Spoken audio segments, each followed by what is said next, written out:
ಮಾನಸಿಕ ಅಸ್ವಸ್ಥರ ಮಾತ್ರೆಗಳನ್ನ ನುಂಗಿದ ಕಾಂಗ್ರೆಸ್ ಸರ್ಕಾರ ಕಳೆದೆರಡು ತಿಂಗಳಿನಿಂದ ಪೂರೈಕೆ ಆಗಿಲ್ಲ ಮಾನಸಿಕ ಅಸ್ವಸ್ಥರ ಮಾತ್ರೆಗಳು.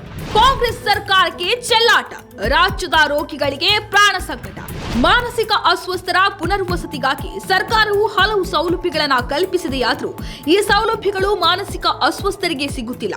ಅಧಿಕಾರಿಗಳ ನಿರ್ಲಕ್ಷ್ಯ ವರ್ತನೆಯಿಂದಾಗಿ ಮಾನಸಿಕ ಅಸ್ವಸ್ಥರಿಗೆ ಅನ್ಯಾಯವಾಗುತ್ತಿದೆ ಎಂದು ಮಾನಸಿಕ ಅಸ್ವಸ್ಥರ ಪೋಷಕರು ರಾಜ್ಯ ಕಾಂಗ್ರೆಸ್ ಸರ್ಕಾರದ ವಿರುದ್ಧ ಆಕ್ರೋಶ ಹೊರಹಾಕಿದ್ದಾರೆ. ಕಳೆದ 2 ತಿಂಗಳಿನಿಂದ ರಾಜ್ಯದಲ್ಲಿ ಮಾನಸಿಕ ಅಸ್ವಸ್ಥರಿಗೆ ಸಿಗುವಂತಹ ಮಾತ್ರೆಗಳು ಸರಿಯಾಗಿ ಪೂರೈಕೆಯಾಗದೆ ಸಮಸ್ಯೆ ಸೃಷ್ಟಿಯಾಗಿದ್ದು, ಮಾಸಿಕ ವೇತನವೂ ಸಿಗದೆ ಅಸ್ವಸ್ಥರ ಪಾಲಕರು ಚಿಕಿತ್ಸೆ ಕೊಡಿಸಲಾಗದೆ ಪರದಾಟ ನಡೆಸುವಂತಾಗಿದೆ.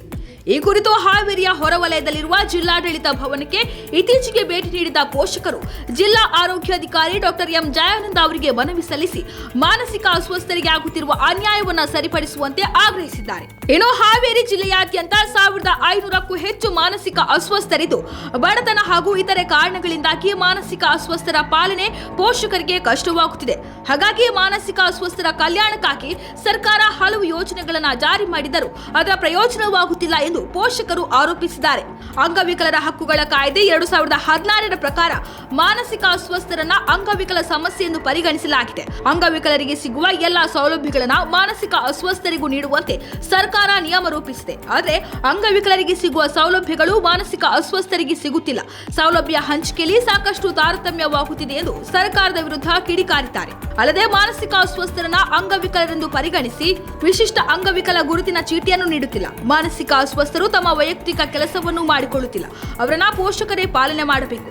ಬಡವರಾಗಿರುವ ಪೋಷಕರು ಪಾಲನೆಗಾಗಿ ಸಾಕಷ್ಟು ಕಷ್ಟಪಡುತ್ತಿದ್ದಾರೆ.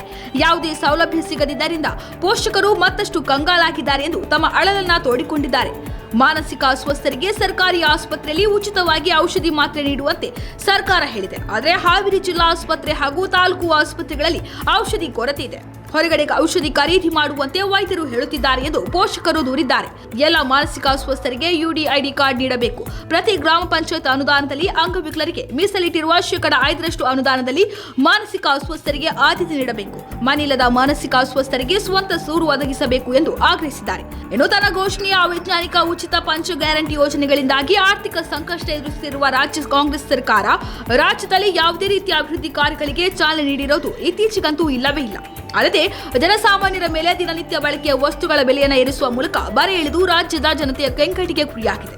ಇಷ್ಟೆಲ್ಲ ಸಾಲದು ಅಂತ ಈ ಹಿಂದೆ ಬಡ ರೋಗಿಗಳಿಗೆ ಕಡಿಮೆ ದರದಲ್ಲಿ ಔಷಧಿ ಸಿಗುತ್ತಿದ್ದ ಜನೌಷಧಿ ಕೇಂದ್ರಗಳನ್ನು ಬಂದ್ ಮಾಡಿಸಿದ್ದ ಕಾಂಗ್ರೆಸ್ ಸರ್ಕಾರ ಈಗ ಮಾನಸಿಕ ಅಸ್ವಸ್ಥರಿಗೆ ಉಚಿತವಾಗಿ ಸಿಗಬೇಕಿದ್ದ ಮಾತ್ರೆಗಳನ್ನು ಪೂರೈಸದೆ ರೋಗಿಗಳ ಆರೋಗ್ಯದ ಜೊತೆ ಚೆಲ್ಲಾಟವಾಡುತ್ತಿರುವುದು ಸಾರ್ವಜನಿಕರ ಆಕ್ರೋಶಕ್ಕೆ ಕಾರಣವಾಗಿದೆ.